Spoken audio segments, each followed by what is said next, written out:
అదేవిధంగా ఒక మంచి సాంప్రదాయానికి పునాదులు వేయాలన్న మా ఆలోచనను మీరందరూ మనస్ఫూర్తిగా బలపరిచినందుకు మిమ్మల్ని అందరినీ కూడా నేను అభినందిస్తున్నా. ఈ కార్యక్రమంలో పద్మశ్రీ అవార్డు గ్రహీతలు కవులకు కళాకారులకు జీవితంలో వయసు మీద పడ్డ తర్వాత వెనక్కి మళ్ళీ చూసుకుంటే చప్పట్లు దుప్పట్లే మిగులుతున్నాయి తప్ప ఇంటి ఖర్చులకు కూడా వెళ్ళని అత్యంత దుర్భరమైన పరిస్థితులు గ్రామీణ ప్రాంతాల నుంచి వచ్చిన కవుల కళాకారుల పరిస్థితి. అందుకే ఈ రాష్ట్ర ప్రభుత్వం ఆలోచన చేసి మా మంత్రివర్గ సహచరుల అనుమతితో ప్రతి ఒక్క పద్మశ్రీ అవార్డు గ్రహీతకు 25 లక్షల రూపాయల నగదు బహుమతిని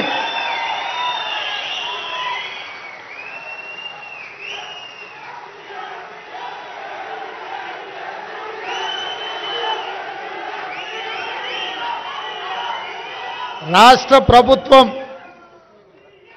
ఈ పద్మశ్రీ అవార్డు గ్రహీతలను చప్పట్లు దుప్పట్లతోనే కాదు నగదు బహుమతి ఇవ్వడం ద్వారా జీవితాంతం ఈ కళలకే వారు అంకితం చేసి మిగతా జీవితాన్ని కూడా ఈ కళలోనే వాళ్ళు రాణించాలని మన ప్రభుత్వం ప్రజాప్రభుత్వం 25 లక్షల రూపాయలతోటి నగదు బహుమతి వారికి ఇవ్వాలని మా ప్రభుత్వం నిర్ణయం తీసుకున్నది.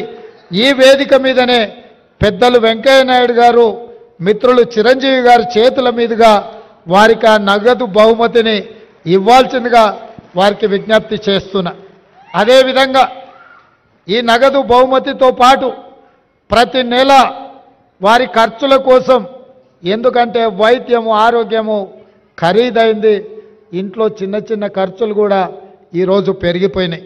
అందుకే ప్రతి నెల ఈ కవులకు కళాకారులకు 25,000 రూపాయల పెన్షన్ ఇవ్వాలని కూడా ఈరోజు, ఎందుకంటే వాళ్ళు నిరుపేదలు. దాసరి కొండప్పని చూసిండు కదా, మా జిల్లా వాడు, నా పక్కనే దామరగిద్ద మండలం, అత్యంత పేద కుటుంబం నుంచి వచ్చిండ్రు. వాస్తవంగా మనం ఇట్లాంటి అవార్డులు రివార్డులు ఇవ్వాలన్నా వాళ్ళు అక్కడి నుంచి ఇక్కడికి కారులోనో కావలసిన వాళ్ళని తీసుకొని ఇంత దూరం రావాలంటే కూడా తవ్వ ఖర్చులు కూడా కష్టంగా ఉండే పరిస్థితులు. ఇట్లాంటి పరిస్థితుల్లో వీళ్ళను గౌరవించడం, వారికి ప్రతి నెల 25,000 రూపాయల పెన్షన్ ఇవ్వాలన్న ఆలోచన మా పెద్దలు హనుమంతరావు గారి అనుమతితోటి వారికి ప్రతి నెల 25,000 రూపాయలు ప్రభుత్వం నుంచి పెన్షన్ లాగా వారికి ఇవ్వాలి అని చెప్పి మా ప్రభుత్వం నిర్ణయం తీసుకున్నది. మిత్రులారా, నేను ఒకే ఒక్క మాట ఈ వేదిక మీద నుంచి చెప్పదలుచుకు, సాంప్రదాయాలను గౌరవించాల్సి వచ్చినప్పుడు, మన భాషను, మన సంస్కృతిని, మన సాంప్రదాయాలను కాపాడుకోవాల్సి వచ్చినప్పుడు అన్నిటినీ పక్కన పెట్టి మనందరం ఏకం కావాల్సిన అవసరం ఉన్నది. మనం అలా కలిసిపోయి కార్యక్రమాలను చేపట్టకపోతే కాలగర్భంలో మన భాష, మన సంస్కృతి కలిసిపోయి ఒకప్పుడు తెలుగు భాష ఉండే, ఒకప్పుడు ఇలాంటి కవులు కళాకారులు ఉండే అని లైబ్రరీలో చదువుకునే పరిస్థితులు వస్తాయి.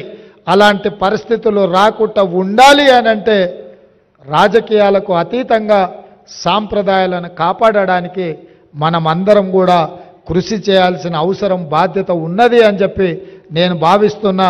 తప్పకుండా పెద్దలు వెంకయ్య నాయుడు గారు చెప్పకనే కొన్ని అంశాలను వారు ప్రస్తావించారు. ఎందుకంటే నేను విద్యార్థి దశ నుంచి వారు మాకు బాగా తెలుసు. వారి దృష్టిలో విద్యార్థి దశ నుంచి నేను ఉన్నప్పటి నుంచి కూడా వారి దృష్టిలో నేను ఉన్నాను. అక్కడి నుంచి ఇక్కడి వరకు రాజకీయ పరిణామ ఎదుగుదల వారు చూస్తూనే ఉన్నారు. వారు అందరికీ చెప్పినట్టుగా వేదిక మీద ఉన్న మాకందరికి కూడా చెప్పిండని నేను భావిస్తున్న. భాష విషయంలో, భావం విషయంలో, ప్రజా సమస్యల పరిష్కారం విషయంలో, ప్రజలలో ఉండి నిత్యం ప్రజా సమస్యల మీద ప్రజల తరఫున కొట్లాడితే గుర్తింపు, గౌరవము, హోదా అనేది ఆటోమేటిక్ వస్తుందని వారు ఈ వేదిక మీద నుంచి చెప్పినరు. ఇది రాష్ట్రంలో రాజకీయాలలో రాణించాలనుకునే వాళ్ళు తప్పకుండా రాజకీయాలకు రావాలి. ఎందుకంటే ఈ రాష్ట్రాన్ని, కేంద్రాన్ని బలమైన రాష్ట్రంగా దేశంగా నిర్మించుకోవాలి అనుకుంటే బలమైన నాయకత్వం ఉండాలి.